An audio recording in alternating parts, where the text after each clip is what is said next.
Bonjour à tous, nous allons pouvoir commencer le webinaire de ce jour qui a pour thème le télétravail au cœur des pathologies cardiovasculaires.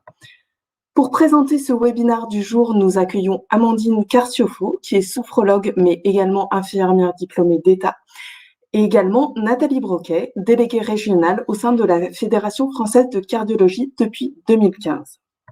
Le webinaire de ce jour sera également présenté par Chloé Demry, membre du collectif Avoqueur, et par moi-même, Anne-Laure Johalan, également membre du comité Avoqueur.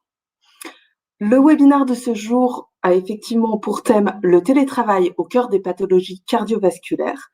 Le télétravail qui, comme on le sait, a été renforcé en raison de la crise sanitaire et qui n'est pas sans impact sur notre santé.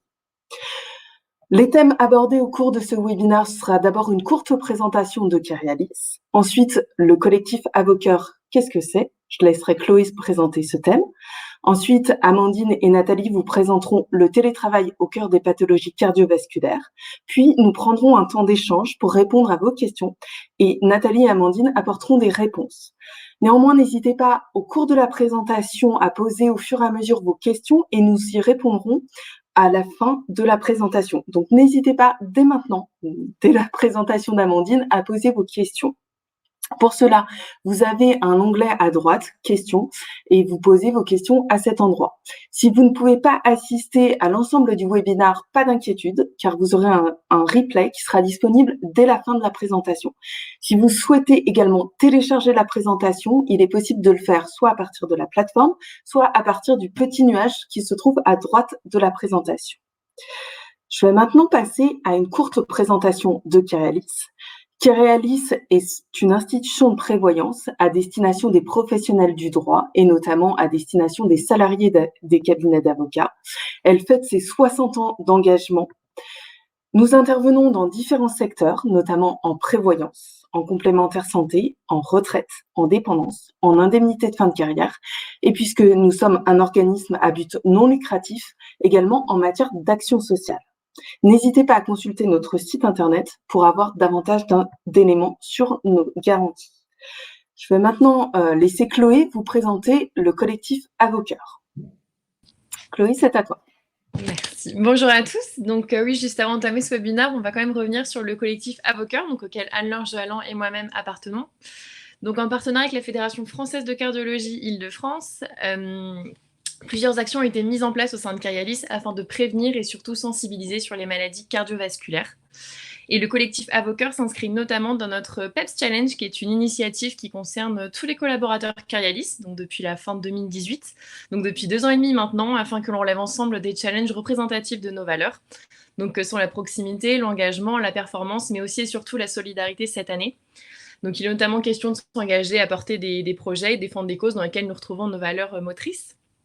Et donc, nous sommes 2 membres du collectif aujourd'hui, mais j'en profite également pour remercier Marie-Josée, Michel ou encore Winnie et tous les autres collaborateurs qui œuvrent au quotidien pour notre collectif. Et donc, si vous souhaitez retrouver le PEPS Challenge et nos différentes démarches solidaires, je vous invite à consulter notre blog Kyrialis Solidaire. Et puis, je pense que nous allons pouvoir démarrer ce webinaire, donc consacré au télétravail au cœur des pathologies cardiovasculaires. Et je laisse donc la parole à nos intervenantes. Alors, bonjour à toutes et à tous. Donc, le télétravail au cœur des pathologies cardiovasculaires. Alors, donc, je présente l'association. Donc, c'est une association qui est membre de la Fédération française de cardiologie, reconnue d'utilité publique et dirigée par des cardiologues bénévoles. Notre association a pour but de lutter contre les pathologies cardiovasculaires. Parmi ces pathologies se trouvent l'hypertension artérielle, le cholestérol, le diabète, ainsi que tous les facteurs de risque, comme notamment le tabac, la sédentarité et le stress. Nous avons 4 grandes missions à l'intérieur donc de l'association, qui est donc de prévenir les maladies cardiovasculaires, les bons gestes au niveau du grand public, la réadaptation après un accident donc cardiovasculaire, d'aider les personnes à recouvrir une santé aussi bien morale qu'une santé effective. Recherche, qui est une grosse thématique, grâce aux dons et aux legs que nous percevons, nous pouvons continuer un combat contre les maladies cardiovasculaires. Et le dernier et gros point qu'on a déjà travaillé ensemble avec vous, les gestes qui sauvent. Car si beaucoup de personnes pouvaient être formés à une initiation aux gestes qui sauvent, on pourrait donc sauver une vie grâce à 3 gestes. Présentation donc de la conférence. Donc, face à la crise sanitaire, comme disait tout à l'heure Anne-Laure, nous avons donc une recommandation du protocole sanitaire de pouvoir avoir recours au télétravail pour maintenir une activité. L'objectif étant de réduire donc les déplacements et de faciliter la mise en œuvre des mesures de distanciation. Certains points nécessaires, toutefois, une vigilance particulière dans le cadre du télétravail qui se déroule et se prolonge. En effet, travailler à la maison n'est pas la même chose que travailler donc au bureau. Il faut donc rester vigilant quant aux risques qui représentent notamment sur la santé physique et sur la santé du cœur. C'est pourquoi nous allons vous proposer quelques conseils pour vivre de manière confortable cette période tout en préservant votre santé. Donc, on va voir déjà un premier témoignage. Je laisse la parole donc à Amandine, notre sophrologue.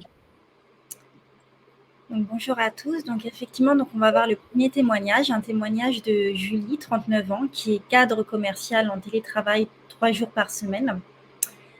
Alors, elle nous dit sur le télétravail qu'en dehors de mes difficultés organisationnelles, j'avoue que le télétravail a du bon. Le confort d'être à la maison et les petites attentions de monsieur et des enfants sont un luxe. J'ai plus de temps pour vraiment profiter de ma famille et je me sens plus efficace et productive. Alors là, on peut voir que dans le cas de Julie, elle est plutôt favorable à cette façon de travailler, car ce type de pratique salariale va pouvoir lui apporter un certain nombre d'avantages, comme par exemple une économie financière, notamment la suppression par exemple de l'achat de titres de transport, aussi une économie peut-être aussi dans l'essence si elle prenait sa voiture pour aller au travail, une économie aussi parfois pour les personnes qui allaient manger par exemple au restaurant. Il y a aussi une souplesse au niveau des horaires. Voilà, certaines personnes trouvent que c'est plus souple au niveau des horaires, peuvent adapter un peu leur rythme de travail différemment que s'ils étaient au bureau. Un autre avantage du télétravail, c'est la suppression des temps de trajet, domicile et lieu de travail, qu'on va pouvoir voir un peu après lors de la conférence ce qu'on peut faire de ce temps, du coup à la place de temps de trajet. Une ambiance aussi pour certaines personnes, une ambiance plus calme à la maison et aussi une plus grande autonomie dans l'organisation de son travail.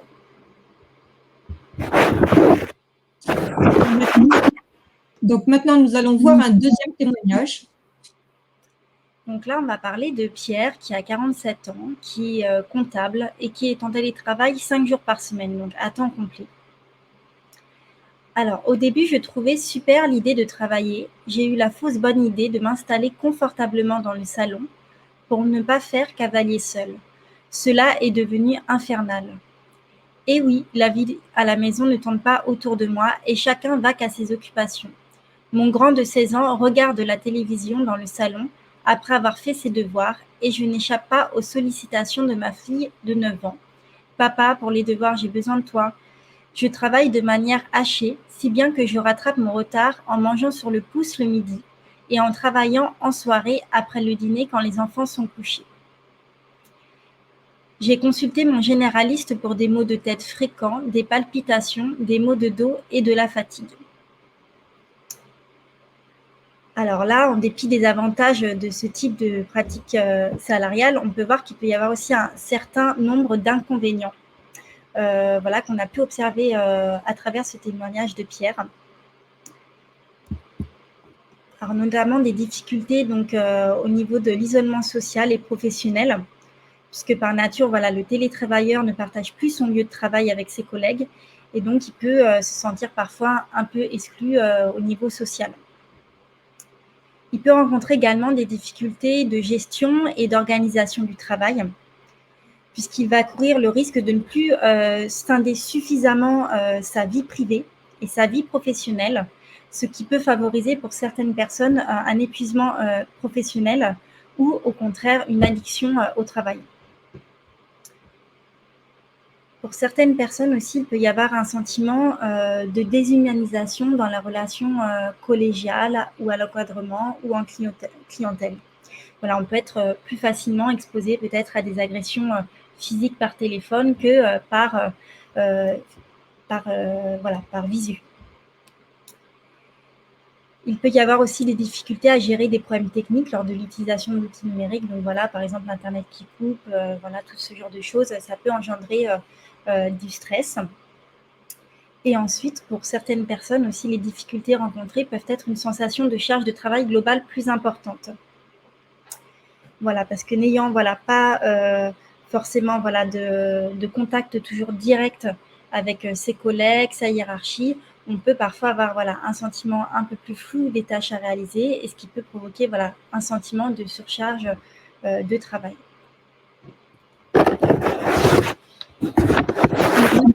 Les risques pour la santé en période de télétravail.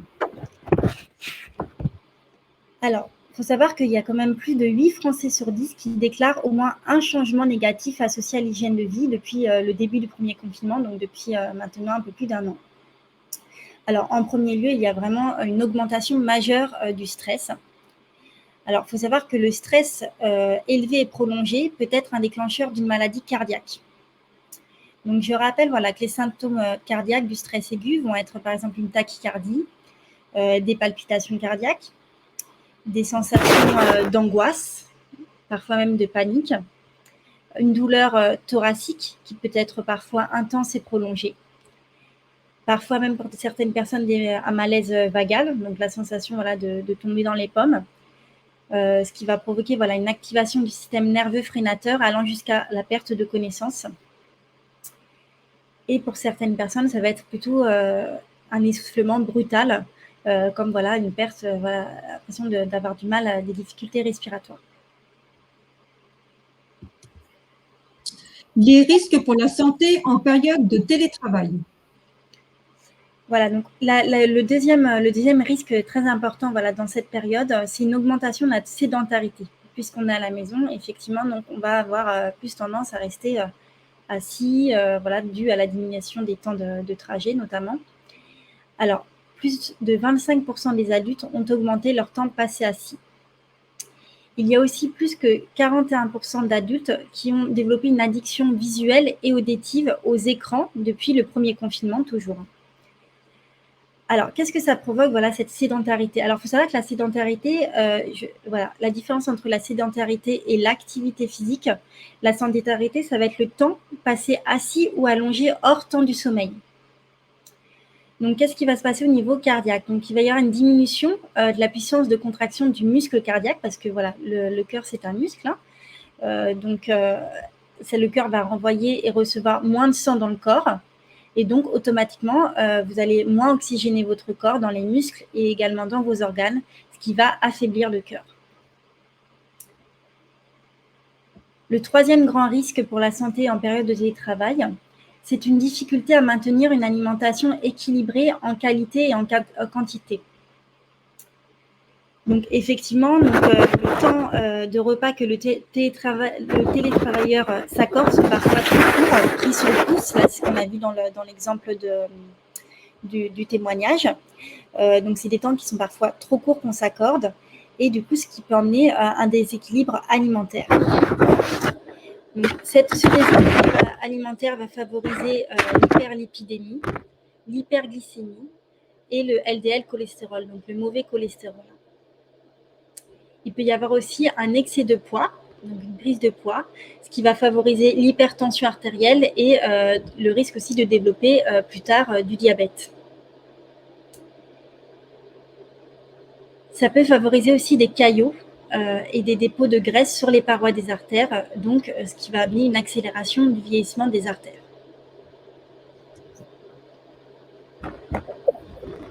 Alors maintenant, on va parler un petit peu des maladies cardiovasculaires, enjeux majeurs de santé publique.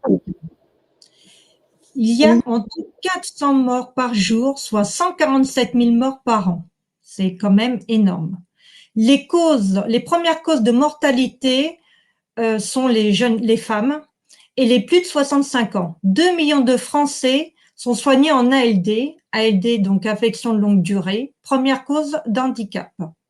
Le stress, troisième facteur des risques d'infarctus du myocarde, et 33% des infarctus et 10% avec des AVC.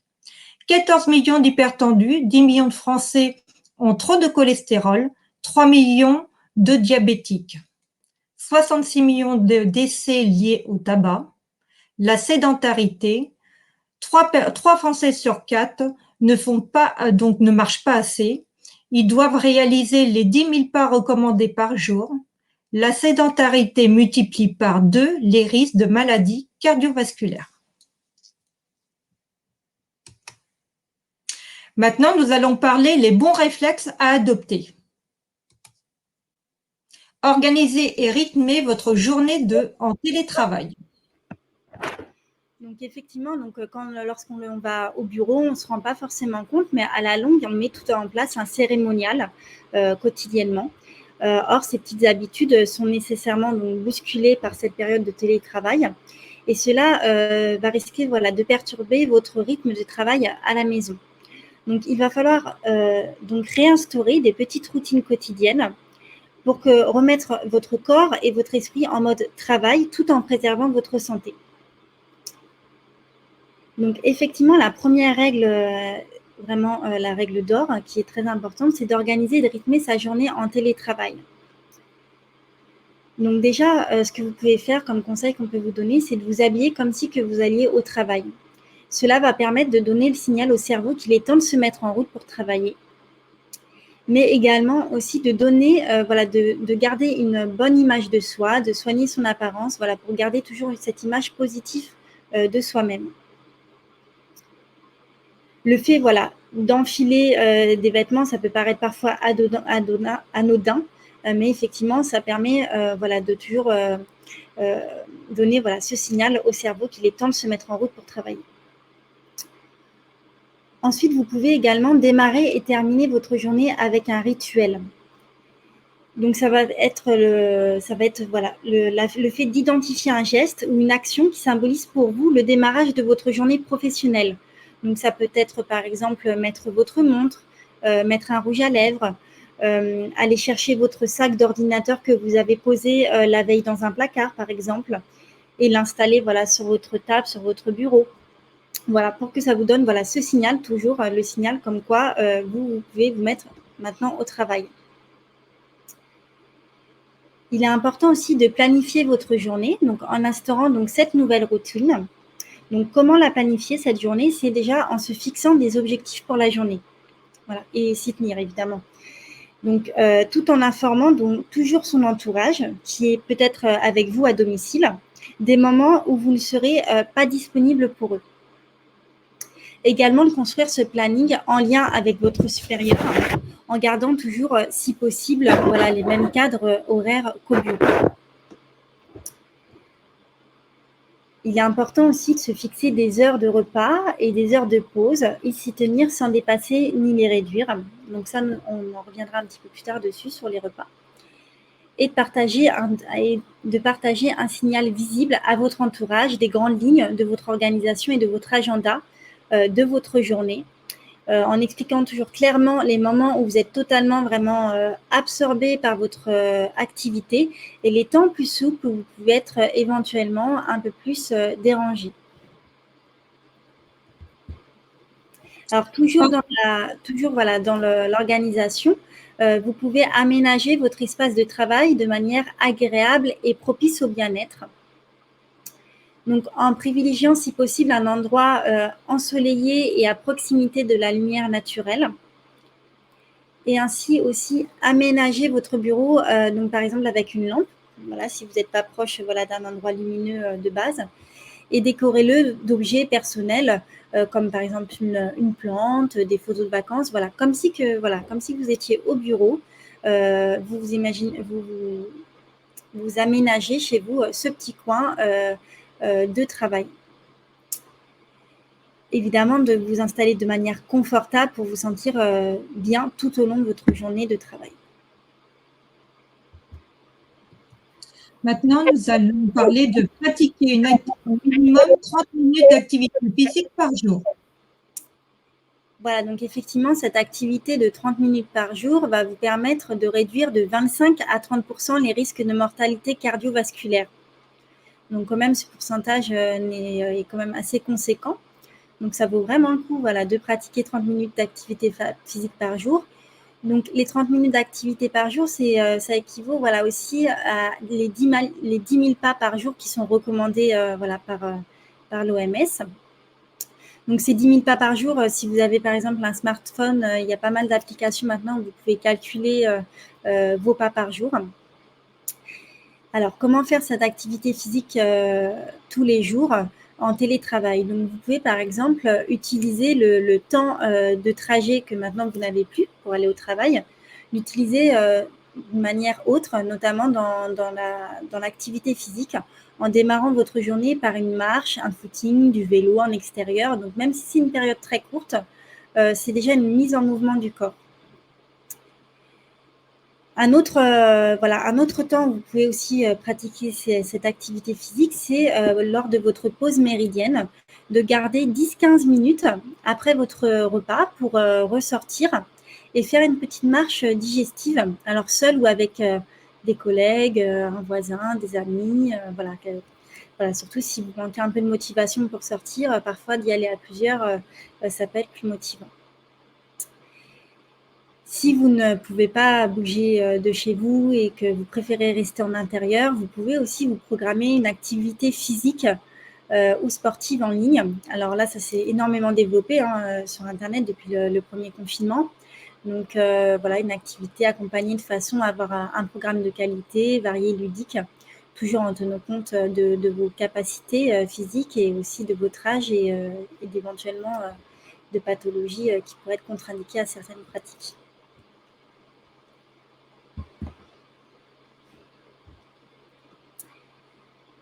Alors, si vous ne pouvez pas faire du tout de sport pour plein de raisons, si vous avez une incapacité au niveau physique ou que vraiment vous n'avez vraiment pas du tout le temps, c'est très important de quand même lutter contre la sédentarité. Donc, comment vous pouvez faire dans votre quotidien pour lutter contre cette sédentarité qui vraiment fait pas bon ménage avec le télétravail? Donc, c'est déjà de prévoir une pause active toutes les 2 heures. Donc, dans l'idéal de 10 minutes, mais même si c'est 2-3 minutes, c'est déjà bon à prendre. Donc, soit pour faire des petits étirements ou pour marcher, même faire quelques pas. Si vous êtes dans une maison à étage, vous pouvez monter les escaliers et redescendre. Déjà, là, ça vous permet de remettre le corps en mouvement. Voilà, si vous êtes en immeuble, vous pouvez privilégier toujours les escaliers plutôt que de prendre l'ascenseur. Par exemple, en milieu de matinée, vous pouvez descendre, aller chercher votre courrier, par exemple, y aller à pied et puis remonter pareil à pied. Ça vous fait une petite pause de 5-10 minutes. Vous pouvez aussi privilégier les commerces de proximité pour faire vos courses afin de pouvoir y aller cette fois-ci à pied ou en vélo plutôt qu'en voiture. Profitez des appels téléphoniques professionnels ou personnels pour marcher dans votre maison. Essayez toujours dans la limite du possible de les passer de manière debout en marchant. Et si vous avez la possibilité chez vous, si vous avez un comptoir un peu haut de cuisine, par exemple, vous pouvez aussi vous installer et travailler debout. Quelques instants, une demi-heure, 1 heure, c'est comme vous le souhaitez, mais alterner les positions assis et debout.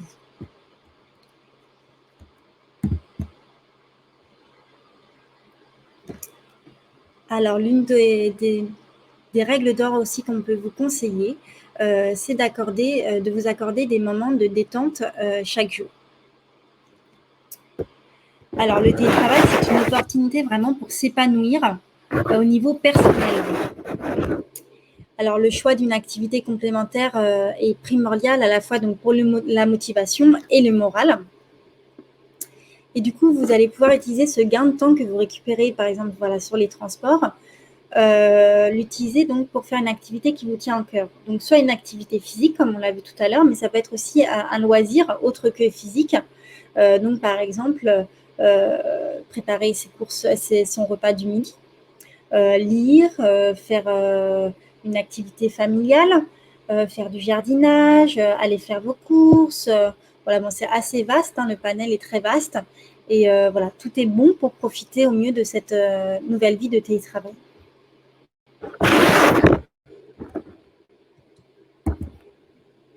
manger sainement et équilibré tous les jours? Alors là, donc, on en revient donc sur le repas. Donc, alors voilà, souvent les repas en télétravail peuvent être pris un peu sur le pouce, alors qu'effectivement, voilà, c'est vraiment très important de manger équilibré, notamment dans la prévention des maladies cardiovasculaires. Donc, ce qu'on peut nous vous conseiller, c'est de, voilà, en termes d'organisation, voilà, si vous n'avez pas trop le temps de cuisiner tous les jours, c'est de vous y mettre sur un temps donné, peut-être pour vous plutôt le week-end par exemple, et préparer en avance vos plats en grande quantité, de les congeler et de les consommer après peu à peu en semaine. Ça va vous permettre d'avoir toujours un repas équilibré et un repas plutôt frais. Alors, comment faire un repas équilibré? Donc déjà, un repas équilibré, c'est 10 portions de légumes et fruits par jour qui sont riches en fibres et en vitamines. Ensuite, vous pouvez toujours privilégier la cuisson qui est plutôt une cuisson vapeur ou grille, donc une cuisson pas trop grasse, et manger donc des féculents à chaque repas. Donc les féculents, vous allez en retrouver dans les céréales complètes et notamment aussi dans le pain. Il est bon de minimiser donc les graisses saturées, donc tout ce qui est cuisson à la poêle avec une noisette de beurre. Donc ça, c'est plutôt voilà, à éviter ou à minimiser. Également la crème fraîche, et aussi on retrouve des graisses saturées dans la viande, donc à consommer de manière plutôt occasionnelle.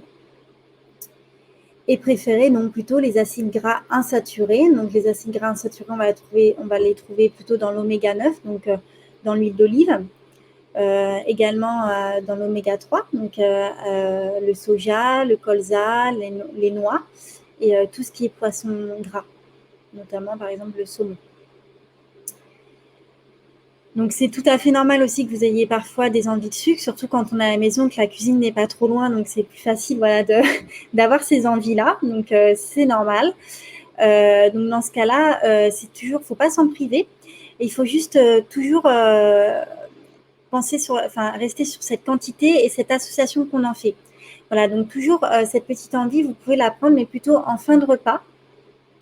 Après votre repas et pas plutôt en plein milieu de la journée. Donc, par exemple, là, voilà, l'exemple du carré de chocolat plutôt avec le café et pas le carré de chocolat, par exemple, à 15h30 où finalement, c'est très espacé de 2 repas.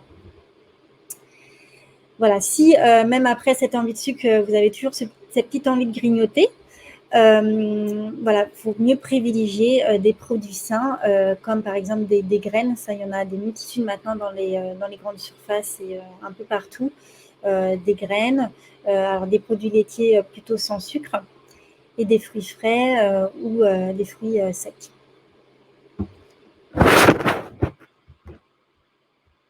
Alors, faites attention à votre consommation de boissons. Voilà, donc ça c'est un peu la même chose, voilà, que les repas. Hein. Effectivement, donc on est à la maison, donc c'est plus facile de se faire beaucoup plus de café ou de boire un peu plus de vin. Donc je rappelle voilà, que au niveau de l'alcool, c'est maximum, il est recommandé en tout cas maximum 3 verres par jour chez l'homme et 2 verres par jour chez la femme. Ensuite, voilà, dans ces 3 verres par jour, il est aussi compté 2 jours d'abstinence complète par semaine. Et sa consommation prolongée va affecter finalement la fonction anxiolytique du cerveau et peut parfois rendre l'individu moins apte après à combattre l'anxiété. Donc ça, finalement, ça va avoir un effet stressant, un peu comme le café ou le thé. Donc, pas plus de 4 tasses de café par jour. Donc, pour le café, c'est des petites, voilà, les petits cafés, hein, c'est pas les grandes tasses. Hein. Et à forte dose, voilà, le café peut avoir un effet excitant. Et donc, au niveau cardiaque, ça va agir sur les palpitations et les tachycardies. Donc, parce que voilà, le café va supprimer une substance qui va être libérée par les neurones de l'organisme et va provoquer voilà, une fonction d'antidépresseur.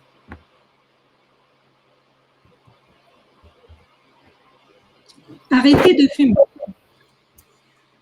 Donc effectivement, donc le tabac, bon, bah, ça tout le monde le sait hein, maintenant, donc c'est pas très bon pour la santé.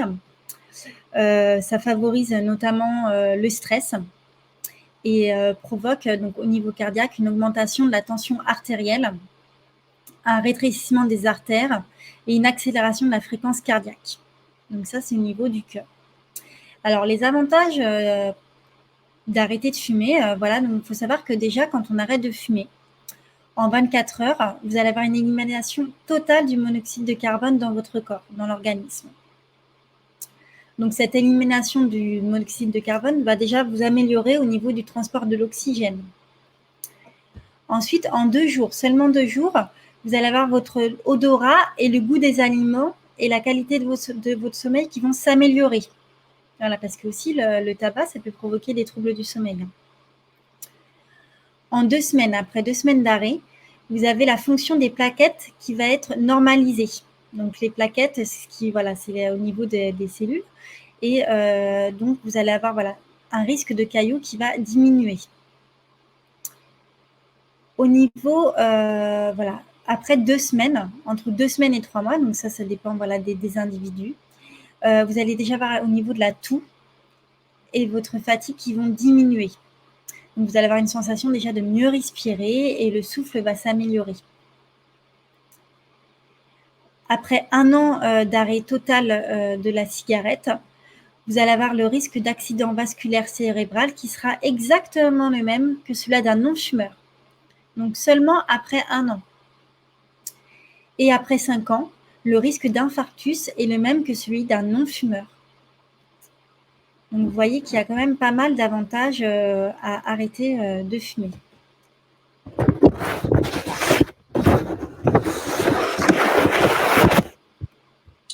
Respectez votre sommeil et sa durée. Alors effectivement, c'est très important dans le cadre du télétravail de garder un bon rythme de sommeil et de respecter sa durée. Donc, il est recommandé pour les adultes de dormir environ 7 à 8 heures par nuit. Donc, pour certaines personnes ont besoin de plus de 10 heures, enfin 10 heures. D'autres personnes ont besoin de moins de sommeil, donc parfois 6 heures suffisent. Voilà, donc là, c'est vraiment une généralité, les 7 à 8 heures. Donc, comment respecter son sommeil? Donc, il y a certaines habitudes qui sont à privilégier. Donc, déjà, d'adopter des horaires de lever et de coucher réguliers en se levant tous les jours à la même heure, donc y compris le week-end. Alors ça fait pas forcément plaisir, mais effectivement, c'est ce qui va permettre d'avoir un bon rythme et pour les personnes qui peuvent avoir des difficultés à s'endormir, par exemple, ça va rythmer cette horloge biologique, toujours à la même heure, toujours le réveil à la même heure dans la limite du possible, et pareil, le lever. Voilà, pour avoir cette meilleure synchronisation du rythme veille-sommeil. Ensuite, éviter tout ce qui est excitant après 16 heures. Donc, les excitants, on va les retrouver dans le café. On va le retrouver aussi dans le coca, dans les vitamines, donc notamment la vitamine C, et également dans l'alcool et le tabac, les cigarettes. Ensuite, il est conseillé aussi, pour favoriser le sommeil et puis pour bien respecter son sommeil, c'est d'éteindre les écrans au moins 1 heure avant le coucher. Parce qu'effectivement, il y a cette fameuse lumière bleue qui nous met en éveil toujours le cerveau et qui va freiner vraiment la phase d'endormissement. Vous pouvez également aussi privilégier une activité calme qui vous détend avant le coucher. Donc, c'est déconseillé de vous mettre au sport, faire une séance sportive juste, par exemple, à 22 heures, c'est déconseillé. C'est plus, vous pouvez faire plutôt une activité calme, par exemple, lire un bouquin, un magazine, quelque chose de calme. Et surtout aussi de vous coucher dès que vous ressentez les premiers signes du sommeil.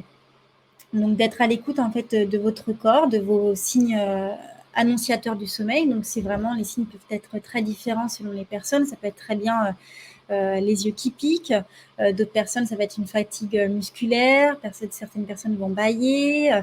Donc, dès que vous ressentez ces petits signes, de ne pas chercher à résister et plutôt d'essayer de vous mettre tout de suite en condition et dans votre lit et de vous endormir. Parce qu'il faut savoir que le sommeil se compose de plusieurs cycles d'1h30. Et donc, vous avez le premier cycle qui est le cycle lent, qui va vous permettre de récupérer de la fatigue physique. Et ensuite, après, vous avez le sommeil paradoxal qui va plutôt favoriser la récupération, la récupération psychique, donc mentale. Donc, si vous allez louper le premier cycle, donc le cycle, le premier cycle qui permet de vous récupérer au niveau de la fatigue physique, vous allez avoir plus de difficultés à retrouver le sommeil et il va falloir attendre le prochain cycle. Donc, c'est pour ça que voilà, quand vous ne vous couchez pas tout de suite, dès les premiers signes, parfois, il faut attendre 20 minutes, 30 minutes avant de retrouver ces signes annonciateurs voilà, du sommeil.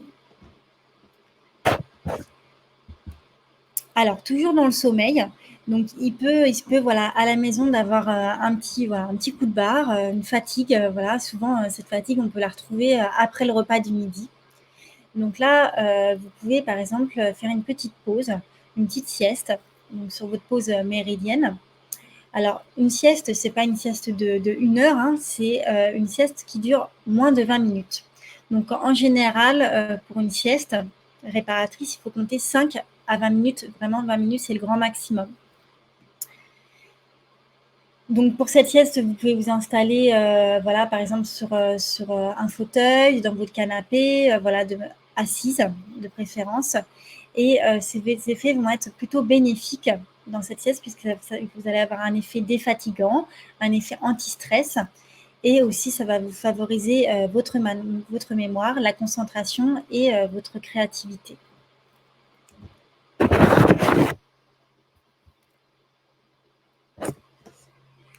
Alors, toujours au niveau du sommeil, on va parler un peu voilà, de la respiration abdominale. Donc, c'est une respiration qu'on retrouve notamment dans différentes disciplines, notamment dans la sophrologie. Alors, je vais vous faire un petit point sur la sophrologie, qui est une technique de développement personnel qui agit à la fois sur le corps, donc sur les sensations physiques et sur l'esprit, en s'appuyant donc sur vos ressources personnelles. Donc, elle va travailler sur la prise de conscience de vos ressentis, de vos émotions, la prise de conscience de soi de manière générale. Et à travers ce travail-là de la sophrologie, vous allez apprendre plutôt à vous centrer dans le moment présent et à renforcer le positif en vous et vos capacités. Donc, en sophrologie, on utilise 3 outils. Donc, la respiration contrôlée, donc qui va vous permettre de vous concentrer, de vous calmer, de vous apaiser. Donc, ça agit vraiment sur le stress. La détente musculaire, donc pour relâcher les tensions qui sont dues au stress, et la visualisation mentale, qui va vous permettre de revivre des sensations positives à travers des suggestions d'images. Donc la sophrologie, vous pouvez très bien la pratiquer debout, assise ou allongée, et dans toutes les situations de votre quotidien, donc que ce soit à la maison, dans les transports, voilà, même au travail, voilà, si après vous êtes amené à aller physiquement dans votre lieu de travail. Et ça permet donc de retrouver de manière générale un état de bien-être. Alors, ce que je vais vous proposer, c'est d'expérimenter ensemble un petit exercice donc, issu de la sophrologie, donc cette respiration abdominale. Alors, peut-être que certains d'entre vous connaissent déjà cette respiration qui est aussi utilisée dans le cadre du yoga. Donc, cette respiration abdominale va permettre de favoriser la détente et le sommeil. Puisqu'il faut savoir que dans cette respiration abdominale, c'est une respiration qu'on a tous à la naissance, hein, cette respiration abdominale. Vous avez certainement déjà vu voilà, les bébés qui respirent, on voit leur ventre qui monte et qui descend. Et cette respiration abdominale, on la perd maintenant à partir du moment où on marche. Voilà, donc très tôt, hein, vers 18 mois, 2 ans, on perd cette respiration abdominale puisqu'on va devoir se tenir droit. Et à partir du moment où voilà, on se tient vraiment bien droit, physiologiquement, on ne peut plus respirer que de manière abdominale. Donc, on va respirer mi-abdominal, mi-thoracique. Donc, finalement, on ne va plus respirer à 100% de notre capacité maximale d'oxygénation. On va respirer environ à 75-80% de notre capacité respiratoire. Donc, dans la vie de tous les jours, on oxygène notre corps qu'à 75-80%. Donc, le fait de se reconnecter consciemment à cette respiration abdominale va nous permettre de respirer du coup à 100%, d'oxygéner notre corps à 100% et donc de favoriser de la détente. Et pour certaines personnes qui ont des problèmes d'endormissement ou de réendormissement dans la nuit, va vous permettre de vous détendre et de retrouver un état propice au sommeil. Donc, ce que je vous propose, de rester assis ou debout, c'est comme vous le souhaitez. Moi, je vais me mettre debout pour que vous voyez bien l'exercice. Alors, on va refaire cette respiration abdominale. Est-ce que vous me voyez? Voilà. Donc, je vais essayer de me grandir. Donc, voilà. Donc, on va mettre, pour ceux qui le souhaitent, mettre vos mains au niveau de votre nombril. Donc, vos mains bien basses, comme ça. Là, mon nombril est là. Donc, je mets mes mains en dessous. Et vous allez imaginer gonfler votre ventre comme un ballon. Donc, sur l'inspiration, donc en sophrologie, on inspire toujours par le nez et on souffle par la bouche. Donc, on inspire et vous sentez votre ventre qui monte, qui pousse sur vos mains, comme ça. Et vous soufflez par la bouche. Vous inspirez. Vous sentez vos mains qui se soulèvent. Et quand vous soufflez, vos mains redescendent.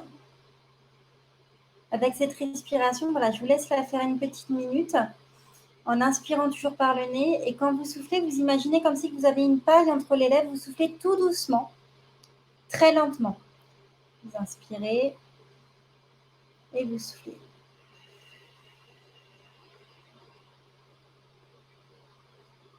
Sur cette respiration, pour les personnes, par exemple, qui vont avoir des difficultés d'endormissement et qui vont avoir des pensées qui restent dans la tête en pensant à la journée qui s'est passée, à la journée de demain, à la journée d'après-demain, toutes les pensées qu'on peut avoir dans la tête parfois. Vous pouvez vous déconnecter un peu, court-circuiter un peu toutes ces idées en ajoutant cette respiration abdominale, en ajoutant le comptage. C'est-à-dire que vous allez compter 4 secondes à l'inspiration et 6 secondes à l'expiration. Le fait de souffler plus longtemps que l'inspiration va vous permettre vraiment de vous décontracter. Donc, c'est vraiment un super outil pour la gestion du stress et le réendormissement ou l'endormissement. Donc, je vous laisse le refaire une toute dernière fois en comptant cette fois-ci. Donc, 4 à l'inspire et 6 à l'expire. Donc, on inspire, on sent son ventre qui se gonfle. 1, 2, 3, 4. Et on souffle par la bouche. 4, 5 et 6. On inspire. 1, 2, 3, 4 et on souffle. 1, 2, 3, 4, 5, 6.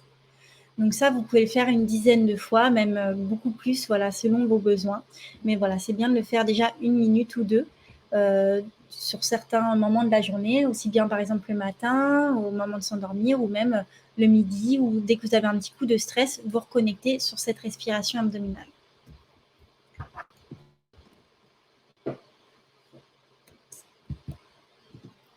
Alors, exprimez vos émotions lorsque vous en avez. Donc, effectivement, c'est aussi quelque chose de très important, les émotions. Elles nous accompagnent tous les jours, à chaque moment de notre vie. On est traversé par différentes émotions. Et puis, il est important d'extérioriser ces émotions dès le début, parce qu'après, ça fait un peu l'effet boule de neige et ça prend de plus en plus de place en soi. Donc là, évidemment, je parle des émotions plutôt désagréables, puisque, par exemple, la peur peut se transformer après en angoisse, ce qui peut entraîner ensuite une phobie. La colère, si elle n'est pas extériorisée à ses débuts, qu'elle est encore en phase d'agacement, et qu'elle devient colère, elle peut se transformer après vraiment en haine ou même en rage, ce qui va pouvoir entraîner chez certaines personnes de l'agressivité. Et la tristesse, si elle n'est pas extériorisée tout de suite, pareil, ça va faire l'effet boule de neige et ça peut se transformer en dépression. Donc, effectivement, il est important lorsque vous ressentez des émotions désagréables, de s'en libérer au fur et à mesure et de canaliser donc leur intensité. Donc, comment faire pour s'en libérer? Donc déjà, c'est d'identifier les sensations physiques liées à l'émotion, d'accepter que l'émotion soit présente en vous, donc sans la juger, juste elle est là, voilà. Par exemple, je suis en colère, je suis agacée, ok, bon, bah, je vais sortir cette colère. Et par exemple, cette colère, elle peut être sortie par différents moyens. Donc, par exemple, soit en parlant avec quelqu'un, si c'est une colère liée, par exemple, à un conflit, donc d'en discuter, donc être plus dans la communication. Vous pouvez aussi, si vous ne souhaitez pas communiquer tout de suite, l'extérioriser d'une autre manière. Donc, par exemple, par des exercices de sophrologie, donc des exercices de respiration, par exemple, cette respiration abdominale qui va vous permettre de vous détendre déjà physiquement, ou également aussi par de la cohérence cardiaque. Donc ça, on va revenir tout de suite dessus, ce que c'est que la cohérence cardiaque. Donc, certaines personnes peut-être connaissent déjà la cohérence cardiaque. Alors, c'est une pratique donc, respiratoire qui se pratique 3 fois par jour. Donc, c'est des cycles respiratoires. Donc, on va respirer au rythme de 6 cycles respiratoires par minute pendant 5 minutes. Donc, un cycle respiratoire, c'est une inspiration de 5 secondes qui est suivie d'une expiration de 5 secondes également. Donc, cette respiration de cohérence cardiaque va permettre d'atteindre un état d'équilibre au niveau de la régulation du cœur, donc ce qui s'appelle donc la cohérence cardiaque. Donc, la cohérence cardiaque, c'est un effet bénéfique de 3 à 6 heures.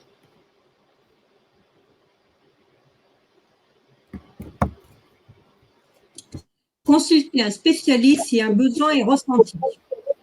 Voilà, donc évidemment, si vous avez besoin, que vous êtes en difficulté, des difficultés d'ordre psychologique liées à l'exercice de votre activité en télétravail, il a été mis en place un numéro vert, les numéros écoute et soutien et conseil aux télétravailleurs, donc le 0800 13 00 00, avec qui, voilà, c'est un appel gratuit anonyme qui est disponible 7 jours sur 7 et 24 heures sur 24. Et ce sont des personnes qui sont donc à votre disposition si vous en ressentez le besoin.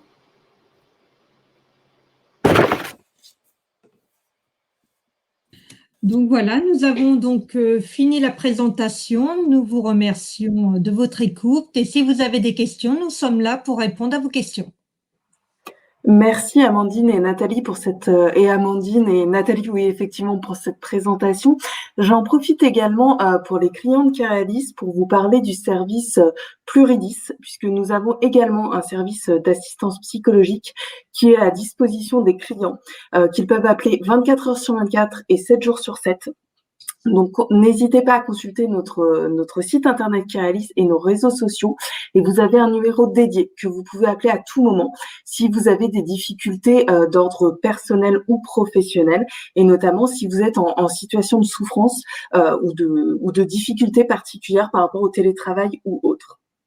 Alors, n'hésitez pas, on a quelques questions qui sont déjà arrivées, mais n'hésitez pas à poser vos questions sur le chat qui est à votre disposition. Alors, visiblement, nous avons certaines personnes qui doivent être en train de cuisiner. Il était 13 heures quand on a commencé le webinaire et on a des questions justement par rapport à l'alimentation et des gens qui doivent se demander s'ils doivent cuisiner des fruits et des légumes, puisqu'on nous demande pourquoi manger 10 portions de fruits et légumes, comme vous évoquiez ce sujet, Amandine. Alors, il faut savoir, je vais prendre la parole. Donc, il faut savoir qu'aujourd'hui, donc, les fruits et légumes sont très bons pour la santé. D'accord? Les portions, ça équivaut à une valeur de points. Ça, c'est important d'avoir cette idée de portion sans avoir à peser son assiette. Ensuite, le bienfait des légumes, c'est surtout de lutter contre le vieillissement cellulaire des cellules, mais aussi le stress général avec les antioxydants qu'il peut y avoir à l'intérieur des fruits et des légumes. Il faut aussi ne pas oublier qu'il faut favoriser plus les légumes que les fruits dans les portions, parce que le sucre dans le fruit, pour des personnes qui peuvent avoir des pathologies donc de diabète augmente le quota donc du diabète. Donc ça, c'est un élément très important. Et aussi, si des personnes autour, enfin pas autour de vous, mais dans les antécédents familiaux qui ont des diabètes, mangez un petit peu de fruits, mais favorisez beaucoup plus les légumes. Sinon, après, qu'est-ce que je peux vous dire au niveau des fruits et des légumes? Ben, ça limite la prise de poids. Donc déjà, l'IMC est quand même mieux calculé, hein. Et par rapport à ça, lutte aussi contre toutes les nombreuses pathologies qu'il peut y avoir, comme les pathologies cardiovasculaires. Et Nathalie, est-ce qu'il faut mieux privilégier du coup les légumes frais de supermarché éventuellement, de marché, je pense dans l'idéal, ou les légumes surgelés? Alors, après, c'est une question de temps, d'accord? Quand on parle de fruits, c'est vrai, ou de légumes, si on n'a pas le temps de cuisiner et qu'on a donc dans son congélateur des légumes à disposition, oui, faites-le. Il n'y a pas de recette. Le but, oui, si vous pouvez avoir des légumes frais, c'est quand même beaucoup plus favorable. Mais quelque part, même des légumes en conserve, mais non transformés, sont aussi très bons. Merci Nathalie. Je vais laisser Chloé poser la deuxième question. Je te laisse la main, Chloé. Ok, alors on a également des questions concernant la fermeture des salles de sport qui apparemment, apparemment ça a démotivé pas mal de personnes. Est-ce qu'il y a peut-être des conseils quand même pour arriver à diversifier son activité physique, comme vous disiez, marcher avec des voisins? Est-ce qu'on peut essayer de trouver des activités un peu nouvelles pour pallier à cette démotivation? Alors là aussi, je vais répondre hein, parce que c'est vrai que c'est quand même dans notre domaine, hein, puisqu'on fait beaucoup d'activités hein, pour toutes les pathologies cardiovasculaires. Hein. Comme le disait tout à l'heure Amandine, l'activité, on n'est plus dans le cadre de sport. C'est vrai que les salles de sport, bah voilà, actuellement sont fermées. Il faut revoir complètement sa façon de vivre en général. Essayer de trouver une autre organisation dans ses activités, de pouvoir marcher, de revoir son agenda, de se donner des activités. Et c'est vrai que des fois, c'est un petit peu perturbant parce que quand on est en salle de sport, bah, souvent, on a des groupes d'amis, on rejoint des personnes, donc c'est le côté qui est un peu convivial. Après, il y a les réseaux sociaux qui peuvent vous aider par rapport à cela. Aujourd'hui, les mairies aussi sont là à votre écoute, hein, dans certaines villes, à pouvoir faire des activités dans des parcs, qui permet aussi de faire des activités extérieures, parce qu'on ne peut pas faire d'activités sportives à l'intérieur des salles.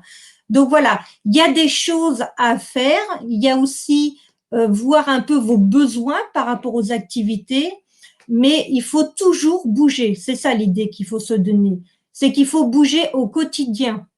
Et dès qu'on se lève le matin, c'est penser qu'il faut bouger et qu'il faut sortir et qu'il faut voilà essayer de revoir un petit peu nos conditions de vie en espérant que ça va pas trop durer, hein, puisqu'on est sur une phase qui est quand même aujourd'hui une reprise hein, vers la vie normale. Donc les salles de sport, oui, vont revenir hein, de toute façon, vont réouvrir, mais il faut essayer voilà de voir les choses autrement. Merci Nathalie. Effectivement, normalement, elle rouvre le 9 juin. Donc, on n'a plus que quelques jours. On prépare ses baskets, son jogging, et ça va rouvrir dans quelques jours, normalement, si tout se passe bien. Alors, on a aussi des questions par rapport au sommeil. Et là, je pense que ça sera plus une question destinée à Amandine, puisque visiblement, nous avons des gens, j'en fais partie aussi, qui se réveillent plusieurs fois dans la nuit, et notamment peut-être vers 2 heures, 5 heures du matin. Donc, quelles sont les techniques? On en a un petit peu parlé de respiration, sans doute, pour se rendormir, mais pour ces réveils un peu nocturnes, est-ce qu'il y a, notamment quand on a des pensées effectivement qui affluent, même quand on tente la respiration, est-ce qu'il y a des solutions complètes, enfin plus concrètes, des applis peut-être, des chaînes sur YouTube ou que sais-je, pour nous éviter qu'on se réveille de 2 à 5 heures du matin puis qu'on se rendorme à 6 heures? Alors effectivement, donc ça, il y a énormément de personnes, voilà, qui ont des troubles du sommeil, notamment des réveils nocturnes et qui ont des difficultés après se rendormir. Alors, il faut savoir que c'est tout à fait normal après de s'être, voilà, la phase de réendormissement est considérée comme normale jusqu'à peu près 20 minutes. Voilà, si vous avez plus que 20 minutes, enfin, si vous mettez plus que 20 minutes à vous rendormir, effectivement, là, ça peut être voilà, vraiment une difficulté à vous rendormir. Mais avant 20 minutes, c'est une durée normale. Alors, par contre, au niveau des applis et voilà, des chaînes voilà, YouTube et tout ça, moi, je déconseille vraiment fortement lorsqu'on se réveille dans la nuit, de prendre son téléphone et voilà, de se connecter à quoi que ce soit. Finalement, le mieux qui serait à faire, c'est de rester dans son lit, de ne pas forcément allumer une lumière ou de mettre une lumière vraiment tamisée, mais de retrouver ces lumières pour garder toujours voilà, son cerveau en veille et de rester donc allongé. Donc faire soit cette respiration abdominale ou soit par exemple de vous lever peut-être pour boire un verre d'eau, mais pas pour grignoter, hein, parce que là, vous allez vous remettre complètement en éveil aussi. Voilà, donc plutôt juste par exemple boire un verre d'eau, faire peut-être 2-3 pas dans la maison et vous recoucher si vraiment vous en avez besoin. Faire cette respiration abdominale et d'essayer voilà, de vous détendre, peut-être de changer de position aussi. Ça peut parfois faciliter le sommeil. Voilà, mais de ne pas reprendre par contre, de ne pas regarder la télé, de pas voilà, de avoir cette lumière bleue qui va encore plus retarder le moment du réendormissement. Il faut éviter du coup d'avoir des pensées qui nous submergent pendant ces phases de réendormissement. Voilà, Enfin, de réveil. Voilà, voilà. Donc tout ça après voilà, le sommeil ça se prépare aussi dans la journée. Donc si on a une journée qu'on arrive à canaliser au niveau du stress, effectivement après on est sujet à mieux dormir la nuit. Donc voilà, le sommeil est toujours ça se prépare finalement dans la journée qui précède la nuit de sommeil. Et si on a une journée difficile, par exemple, est-ce qu'on peut conseiller une méditation guidée ou ce genre de choses ou... Alors ça, tout à fait, vous pouvez faire une méditation guidée. Alors pas en pleine nuit pareil, hein, mais vous pouvez favoriser une bonne nuit de sommeil, peut-être voilà, juste avant de vous endormir, d'écouter une méditation guidée voilà, à 22 heures avant de vous endormir, par exemple, qui va vous préparer à vous endormir paisiblement et à éviter les réveils nocturnes. Merci Amandine pour cette réponse. Je pense qu'on atteint les 1 heure de webinaire, donc on va laisser, je pense, les participants vaquer à leurs occupations et peut-être préparer leur repas, aller prendre l'air. Je vais laisser Chloé clôturer ce webinaire. C'est à toi, Chloé. Alors déjà, merci d'avoir été nombreux à suivre ce webinaire, mais également merci à nos intervenantes de la Fédération française de cardiologie, donc qui nous ont aidés à y voir plus clair dans ce nouveau mode de travail et trouver des solutions un petit peu alternatives. Sachez que ce webinaire est également disponible en replay, donc n'hésitez pas à nous suivre sur les réseaux sociaux pour suivre toute l'actualité afférente. Et puis vous pouvez également retrouver les brochures de prévention qui sont régulièrement mises à jour par des cardiologues sur divers thèmes. Donc vous les voyez affichés en fait qui étaient en haut de l'écran lors des slides. Donc il y avait le tabac, les facteurs de risque, voilà, l'alimentation équilibrée. Donc tout est en ligne sur le site de la Fédération française de cardiologie, mais également sur notre blog solidaire Carialis que je vous invite donc à consulter. Un grand merci et puis une excellente après-midi à tous.